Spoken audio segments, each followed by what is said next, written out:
over. Hello, welcome to another episode of Stache Sports. Last night, the Steelers signed Sebastian Joseph Day, a nose tackle. This helps depth at the nose tackle position. The Steelers really struggled last year in the nose tackle position. I mean, in depth. They were one of the teams that let up a lot of rushing yards, even though they signed a lot of defensive players last year. But some of the players are old, like Darius Slay. He was old and probably past his prime, and other people in the secondary. So let's hope that these additions this year help us a lot better in the run, because we're going to have to go against King Henry, and we don't need King Henry to have a lot of rushing yards against us. We need to stop the rushing yards. I mean, we let up a lot of rushing yards to Houston in that embarrassing playoff loss. We have not won a playoff game for a long while. I know that's the truth. So let's hope these defensive players can help them win. I mean, I know right now, all around the Pittsburgh world, we're trying to see who our quarterback's going to be. Who our quarterback is going to be, and what's going to happen to that. I still think it's going to be Aaron Rodgers, even though a lot of people don't want Aaron Rodgers, and I'm kind of one of them because he's a little older, and I kind of want to see what the future has, and not always having a retreadable quarterback. I kind of want to see what Will Howard can do, but we'll see. I mean, with now finally getting another receiver too, but it's 2 inches taller than me, because I'm 5'7", he's 5'9". No doubt, no dig against Calvin Austin. I hope he has the best career he can have in New York. But no doubt against him. But even though now that he has that, I still think the Steelers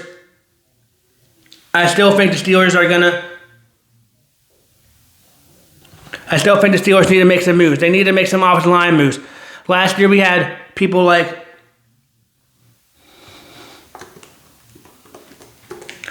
last year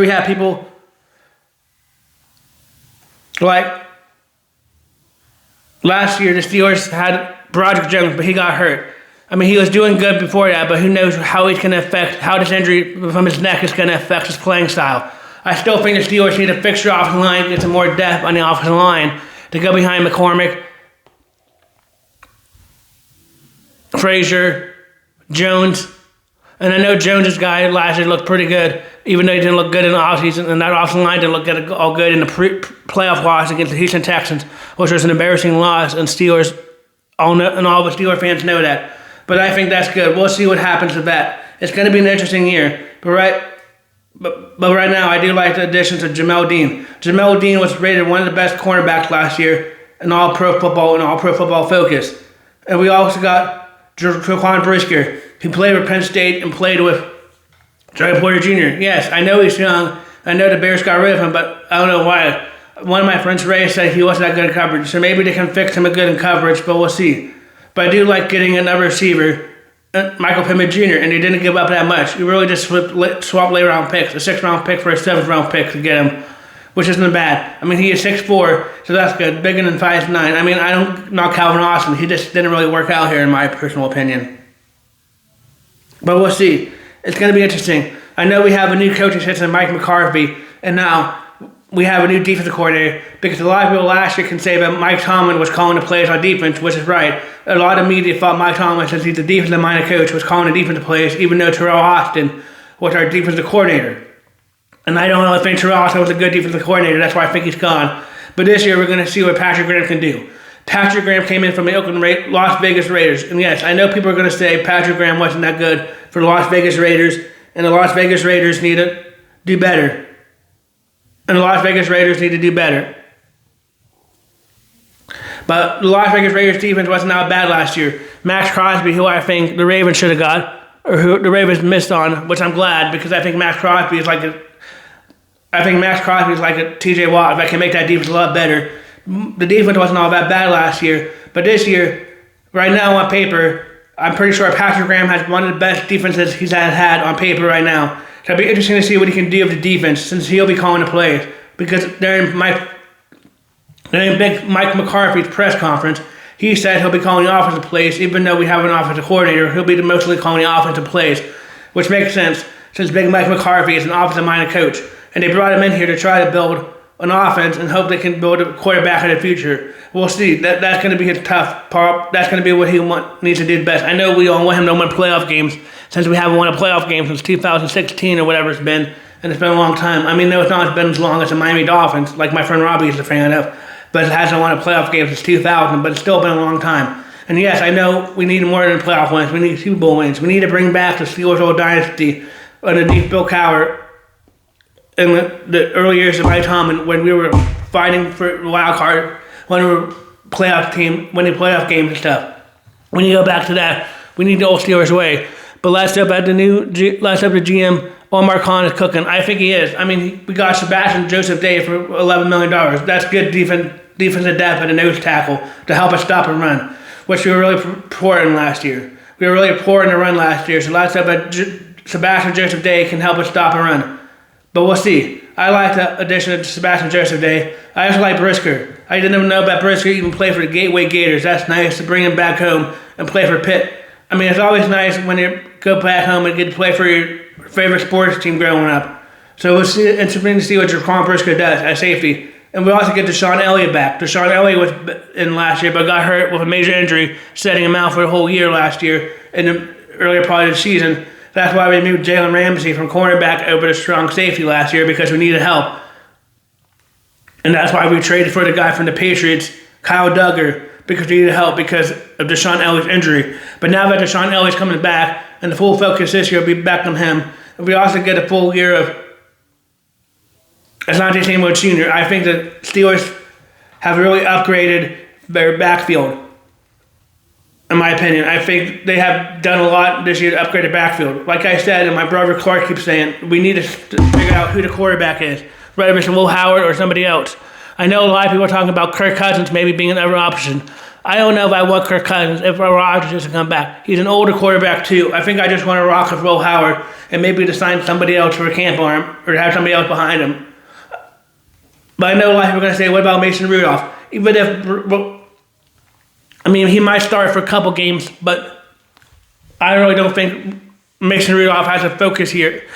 I don't really think Mason Rudolph has potential to start here, even if in this hypothetical, would I say Rodgers doesn't come back? We'll say, okay, Rodgers is not coming back. But if he doesn't, I think it's going to be competition, but I still think Will Howard is going to be the one that wins it over Mason Rudolph, but we'll see.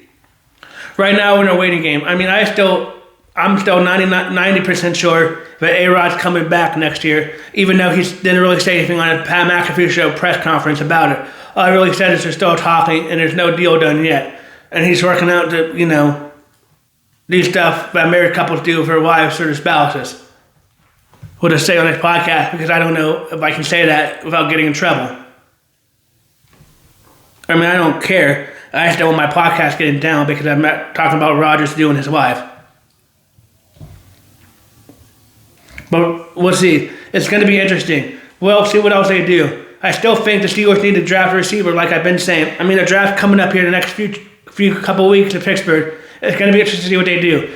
It'll be interesting to see if they move up, because they do have a lot of draft capital that they could try to move up a couple spots and try to get the guy they want. Or they could stay packed at 21 and try to draft more players. But it's going to be interesting. Or maybe they might try to package it for more next year draft picks too. I don't know. It's an interesting time of the year for Pittsburgh sports. It's an interesting time for Pittsburgh sports. Damn it, I hate this computer sometimes.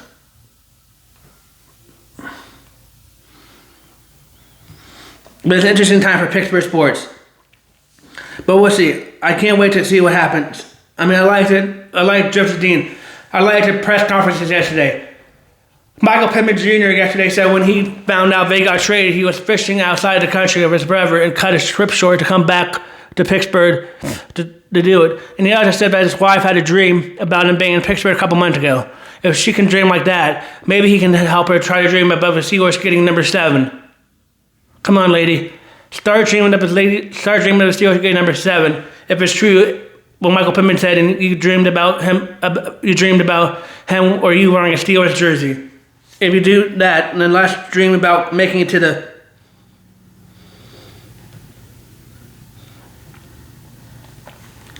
Let's make it to the. Let's dream about winning a championship. But we'll see. It's going to be interesting. I mean, even if Aaron Rodgers comes this year, I think we do have a better offense with 2 top receivers and then 2 good tight ends. Even if we don't draft anybody in the draft this year, I think they have a good time.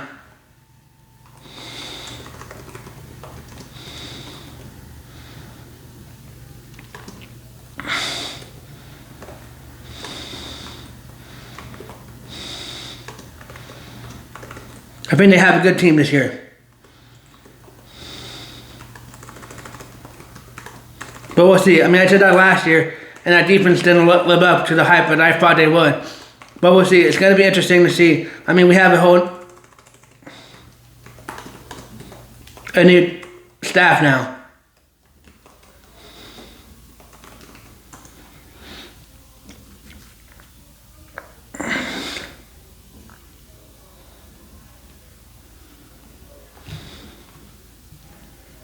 But we'll see. I think the Steelers...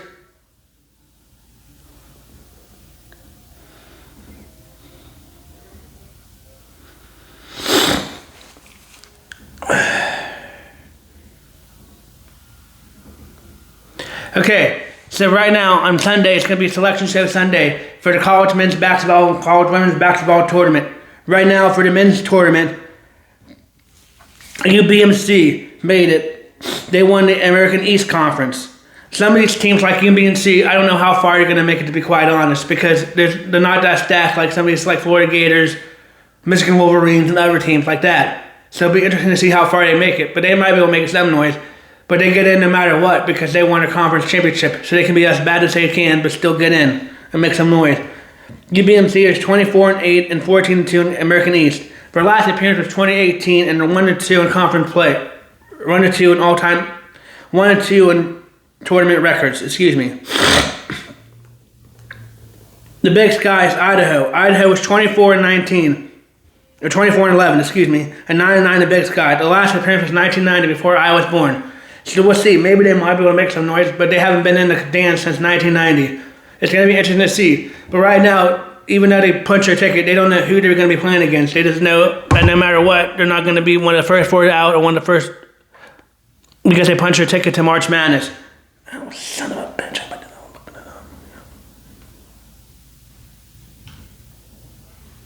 Wait a minute, my computer's acting funny. But we'll see. It's an interesting time of year. Right now, the Gators are playing. Come on, computer.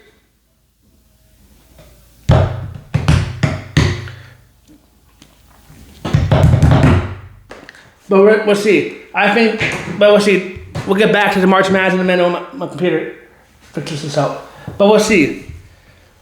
UBMC and some of these other teams might be able to make some noise. I mean, I don't know right now because right now the NIL is going to be a whole different story because some of these teams are more stacked than they used to be in the past. I don't know if that means we're going to not have that many Cinderella teams this year. I hope we do, because in March Madness, you really want to hope that they have Cinderella teams. Patriot, Lehigh won. Lehigh sounds like a high school, in my opinion. We're 18-16. I mean, they really need to win the conference, because 18-16 wouldn't have gotten in if they didn't win a conference. But there's 11-7 in the Patriot League. The last time they made it was 2012, and they're 1-5 in the conference play. Big Idaho is 1-4 in conference play. But Lehigh made it in 2012, and they're 1-5. I don't know if 18-16 is going to make it far, but we'll see. I mean, it doesn't matter, like my dad said, if you just get hot at the right time, it doesn't matter how good you are, as long as you get hot at the right time. Severn, Mackenzie made it. Mackenzie's last appearance was 2025, which is last year. For 20-5 and 19-3 and 1-4 in the big 1-4 off time and tournament play. They might be able to make some plays, but we'll see. Right now, we don't know who they're playing against. Gonzaga, they're 30-3 and 16-2 in WCC. I mean, that's probably pretty good. I think Gonzaga can make some noise. Gonzaga always is one of the teams that makes some noise. Usually gets it around the 32 or maybe even the Sweet 16 sometimes. Gonzaga is a team to watch out for. Very team that could upset people's brackets. I mean, I know they're one of the better teams, so people are probably picking them than some of these other teams that I've been reading about. But so far, this is probably one of the best teams that can make some noise in the March Madness out of all the teams I've been reading about so far. And the Max Arena won it. MACC. They're 23-11 and 13-10. Last time they made it was 2010. They're 4-6 overall in conference play.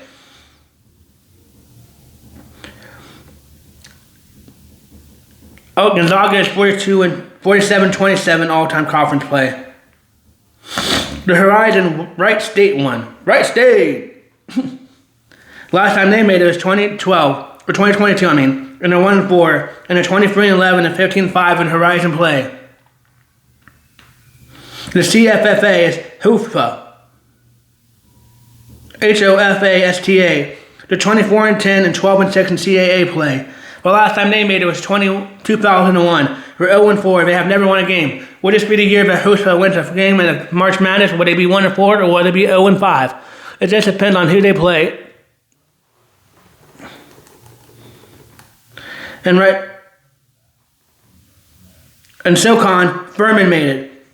They're 20-12 and 10-8. The last time they made it was 2023, and they're 2-8 in all-time tournament record. I'm really excited about college basketball. I know some of these statistics might help you pick, but you never know. That's why no one can get all these brackets right, but it's going to be interesting. Sun Belt is Troy. Troy is 22-11 and 12-6. The last time they made it was 2025, and they're 0-3. They have never won a game. Would this be the first year that the Troy Trojans win a game in the March Men's Madness bracket? Well, we'll find out.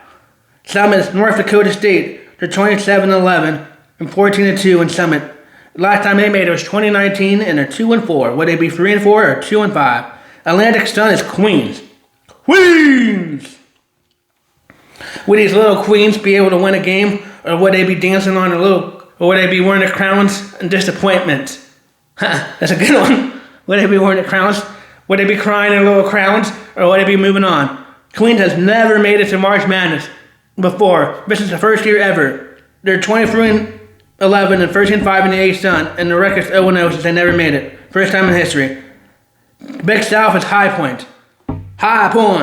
They're 30-4 and 15-1. The last time they made it was 2025, and they're 0-1. Missouri Valley, North Iowa.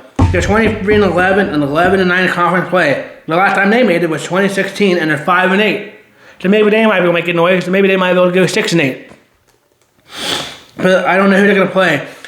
I'll be breaking down a lot of these players on Monday once the official rag comes out tomorrow night, and talk about who I think's going to make it and who I think could be an upset. But these are the teams that punch a ticket. So no matter what happens tomorrow, they're sitting pretty.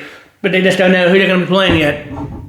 Ohio Valley, Tennessee State won. Tennessee State. They're 25-9 and 15-9. The last appearance is 1994, the year right before I was born. And they're 0-2 in conference play. Northwestern IOU. The last conference play was 2018 and 0-7, and they're 23-10 overall. Man, how long is this?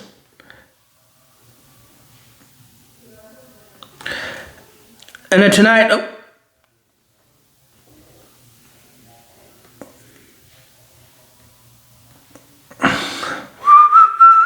tonight we have more games to make it to more punching the tickets.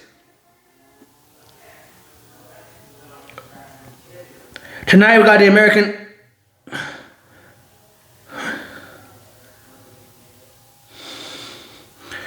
Tonight is more games to punch your tickets. Those are the ones that punch your tickets so far.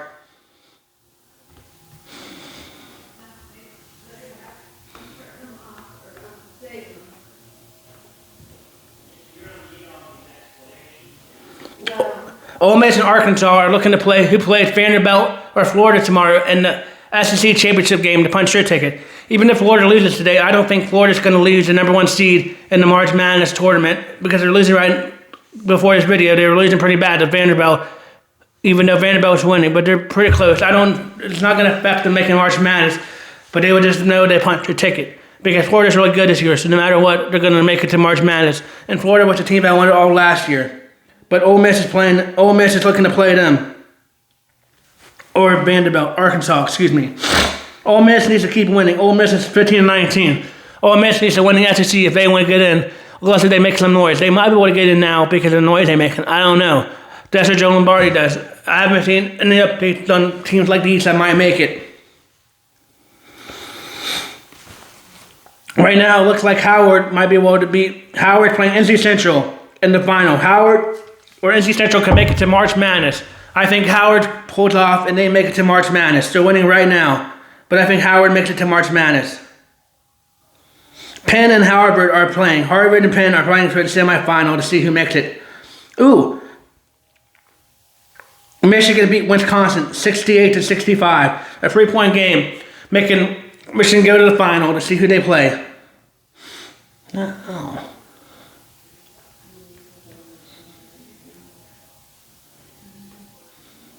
To see who they play. Duke plays Virginia tonight. That's going to be a tough game. I think Duke's going to win that game easily. I think Duke's going to win that game close and make it a ACC championship game of Virginia. But no matter what, it doesn't matter who really wins that game, to be quite honest, because both teams are going to make it to March Madness, in my personal opinion. Florida's losing 70-84 right now, with 2 minutes left. I don't know if they're 86. I don't think they're going to come back and win, but we'll see. It's going to be interesting now to see what the Florida Gators do. Are the Florida Gators going to be able to keep the number 1 seed? I still think they will. I mean, they have one of the better records, even though they're losing. But the SEC is pretty tight race this year with some of the top teams like Vanderbilt. Vanderbilt's making noise for themselves other than football, and having Diego Pave make some noise outside that's not so good noise. But Vanderbilt's making some noise for themselves this year, and I think they win.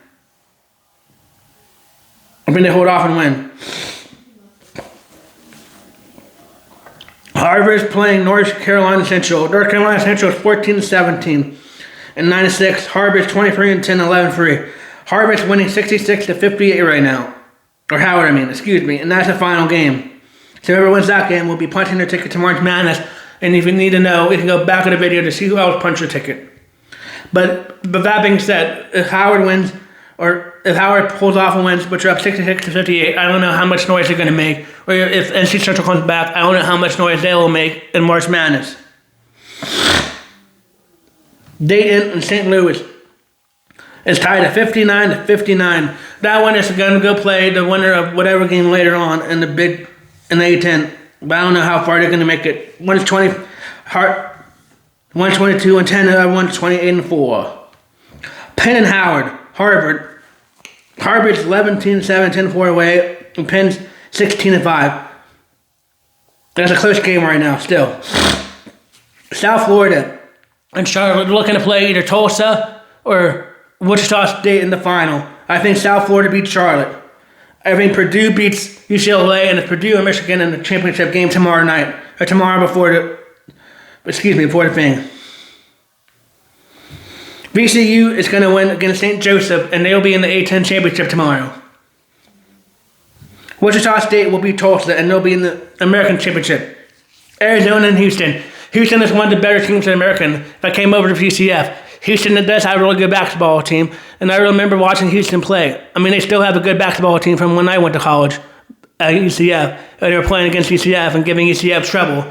But I think Arizona wins a close game against Houston. Arizona is one of the top teams. And the way they played against UCF, I don't know if Houston's going to be able to beat them. But, I mean, it will be a lot closer game. But the interesting thing about that is they used to have a glass court that would show highlights and stuff. But a couple of days ago, they scrapped that idea because the glass court is causing people to slip and cause one of the players or one of the other teams besides UCF to get hurt. So they switched that. I mean, the court was kind of dumb. I thought it'd be kind of big distraction anyway. So I'm kind of glad they went back to hardwood for the Big 12 championship game and didn't do the stupid glass court idea. I mean, it was fun at first, but it looks a little distracting. But I don't think it's ever going to come back. Late tonight, is San Diego State at 20-10 in the Mountain West and Utah State. I think San Diego State beats Utah State, but I don't know how far these teams are going to make it. One of these teams, whoever wins tonight, will be in the March Madness tournament. We got UConn and St. John's tonight, 6:30 on Fox. I think UConn beats St. John's. We got Prairie View, and we got Severn. Both of these teams are pretty bad, 17-6 and 17-17. I think Prairie View A&M wins because they're a little bit colder town than Severn. That's the only reason I'm picking them.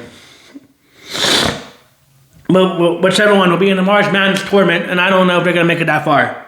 You got Akron and you got Toledo. I got Toledo because they're the Rockets. Kennesaw State against Louisiana Tech. I got Louisiana Tech for Terry Bradshaw, one of the greatest Steeler quarterbacks. I think they win and make it to March Madness, but I don't know. Toledo can make it to March Madness too. That's the finals tonight too. Hawaii in EC Iron. I think Hawaii makes it over EC Iron, but we'll see. California Baptist against Utah. I think California Baptist makes it. Michigan won, and Yale won, and UBMC is making it to the final.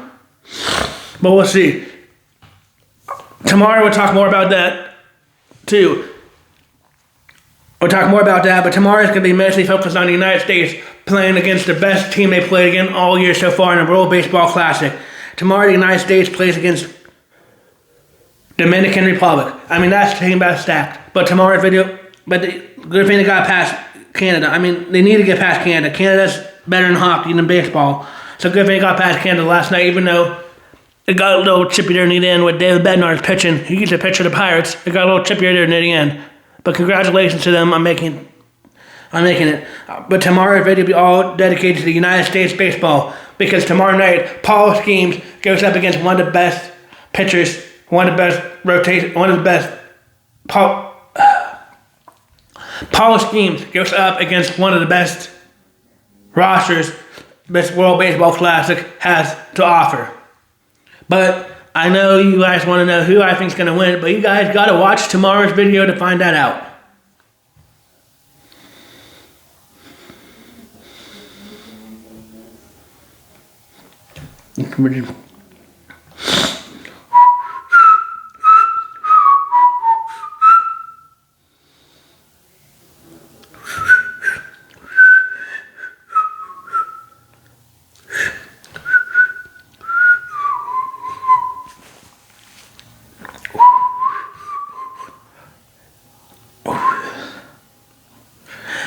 There's a UCF fight tonight at Paramount Plus. The women's strawweight, Rodriguez versus Hughes. Rodriguez is coming at 11-2 and Hughes is coming at 11-6. I think Rodriguez wins, but I think Rodriguez goes the distance. You got Lanceta and you got Sosa. I think Sosa wins. Sosa only has one loss. I think Sosa wins by knockout in round 2. You got another one's fight, bantamweight fight. You got Rendon and Mesquita. Mesquita 6-0 and Rendon 7-0. I think Mesquita wins and goes to 7-0, but I think it goes all 5 rounds. He got Tavares and he got Andres. Andres is 17-9, and everyone is 21-12. I think Andres wins, but I think he goes all the distance. He got Okai and Shirasa. I think Shirasa wins. He's 13-1, and Okai is 13-3, but I think that goes all the distance. It's going to be an interesting fight, an interesting card. I know it's not one of the better cards, but we'll see. You got Smith and you got Yu. I think Yu wins because that's a pretty funny name. Yu, Y-O-U, S-U.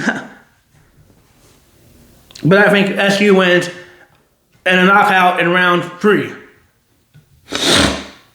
You got Pinto and you got Asplund, A-S-P-L-U-N-D. They're 7-1 and 13-2. I think Pinto wins, but I think it goes the distance. You got Curtis and you got M. I'm not going to try M. Whatever. I think Curtis beats him, but I think it goes all the rounds.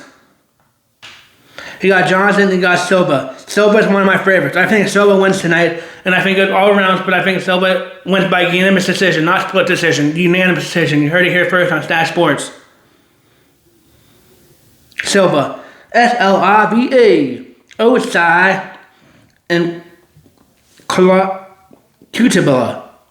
I think Osai wins, and I think it's all around, but I think Osai wins by split decision. Ricky and Hardwick. I think Hardwick wins, but I think it goes second round, and Hardwick wins by submission. Dago and Filjo. I think Diago wins by all rounds by split decision. Lemos and Robertson. There's another ladies. Ooh, ladies. I think Robertson wins, but I think it goes all rounds, and I think it's a split decision. And then tonight's main event is Emmett versus Kyallejos. I think Emmett wins. I think Ejos wins, but I think it goes all rounds. I think it goes all rounds, and it's a split decision, but we'll see. There's the ECF fights tonight. It's March 14th. It starts at 8. The prelims start at 5 p.m. and the main card starts at 8 p.m. on Paramount Plus. And that's not an ad for Paramount Plus.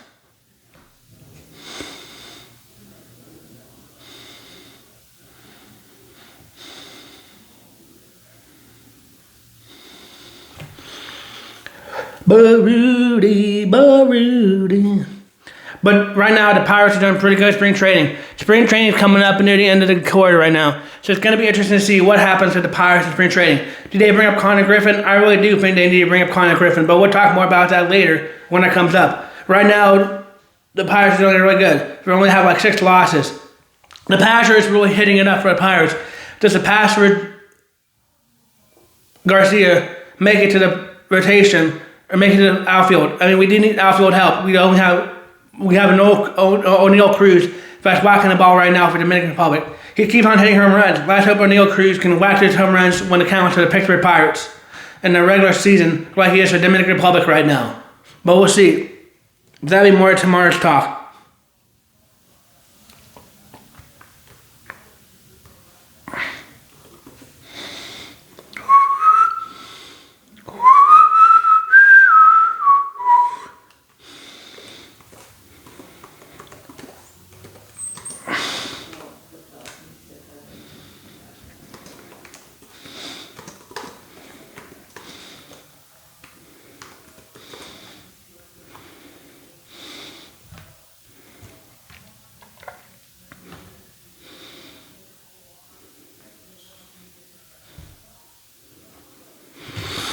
Since we did the men's automatic bids earlier, now we're going to do the women's automatic bids. Duke made it in the American. Atlantic Sun is Jacksonville women, 15-15 and 9-9. JU's women's basketball team made it to the March Madness. It'll be interesting to see if JU's women's basketball team can make any noise of the ladies' basketball, but they at least made it to the dance. That's nice to see JU's basketball team make it to the dance, even if it's women. I don't know when the last time the JU's women's basketball, Jacksonville University's women's basketball team made it to March Madness, but that's nice to see them make it. Atlantic 10 got Rhode Island, and Big 12 got West Virginia, and the Big East got UConn. UConn always makes it in the women's. They're 34-0 and 20-0. Wow, they haven't lost a game. UConn women's have not lost a game. UConn women's are always one of the teams to beat and one of the teams to watch out for. The last couple of years, like you have Caitlin Clark's, like you have a special Caitlin Clark's on your teams, UConn's always been a team to watch out for. Idaho made it in the Big Sky for women, 25-9 and 17-1. High Point made it 27-5 and 13-5. UCLA made it for the women's 31 and 18-0 in conference play. Wow. Green Bay made it for the women's 24-8 and 17-3. Fairfield made it for the MAC for the women's. UNLV made it 2011 and 15-5. Western Illinois made it 26 and 16-4. Stanford made it 16 and 18. JU's better than that, so maybe if they get caught up with Stanford, maybe they might be able to beat Stanford. 6 and 8. North Dakota State is 27 and 6 and 14 and 2. And Oregon State is 24 and 35. But those are the women that make it. If you guys still want to do a March Madness men's bracket or a women's bracket, please let me know in the comments below. And maybe we can get that going. But we'll talk more about that tomorrow. I hope Duke wins tonight and makes it to March Madness. Also, the Pittsburgh Penguins play tonight. The Penguins play tonight. They play the Utah Mammoth. The Utah Mammoth are one of the stupidest hockey team names ever, in my personal opinion. But I think the Penguins bounce back tonight. I don't think they can lose back-to-back games. I don't think they're going to lose. Stuart Skinner's in net tonight, and I think Stuart Skinner helps. But the Penguins need to not turn over the puck a lot, because that's what happened last time. They turned over the puck way too many times in the last game against Las Vegas, and that's one reason why they lost. You can't blame it all on Arthur Shootloff's last game. It was on the crap turning the puck over. If they keep the puck tonight, I think they should win. But we need to win, because right now, even though the New York Islanders lost to the Los Angeles Kings yesterday, which is good, the Penguins don't need to be messing around. I know they have one more game, I'm pretty sure, about Evgeny Malkin, and we don't know when Sidney Crosby's coming back, like I've been saying, but they need to win. I mean, Dan Meese has really turned his program around and made him look good. Made him not look as bad in these 5-game stretch about Malkin by being a dummy and slashing somebody. But we'll see. I mean, that Gudas guy who injured Cosby got a 5-game suspension because he injured Austin Matthews, the captain for the Toronto Maple Leafs and the captain for Team USA this year. He's out for the rest of the year, Austin Matthews, and that guy only got a 5-game suspension. I think Gudas should have got more than a 5-game suspension, but that's hearsay. I mean, at least he got 5 games and was losing money, which is good because he's one of the dirtiest cats in the league right now. Gudas, who plays for whatever team, or I think plays for the Kings or whatever team it is, or one of their teams. He is one of the dirtiest players right now. But I've been paying much more tonight. I think Brian Kendall scores. I think Russ scores. But we'll see. It's going to be a tough game. It's a late night game in the West Coast again. But I think they beat the Utah Mammoth. I hope they do. But we'll see. They need, like Tom said, they needed to have a much needed 2 points tonight. But thank you for watching Stache Sports. Like I said, if you have any comments about how I can improve or what I can do, please leave them below. If you guys want to do a March Madness bracket, let me know. Tomorrow's video will be mostly focused on the United States playing their best baseball game of the World Baseball Classic against one of the best teams in the World Baseball Classic, the Dominican Republic. But luckily they won a close game like 5-3 last night against Canada, which is okay, but Canada's better in hockey, but we'll talk about that more tomorrow. But thank you for watching Stache Sports.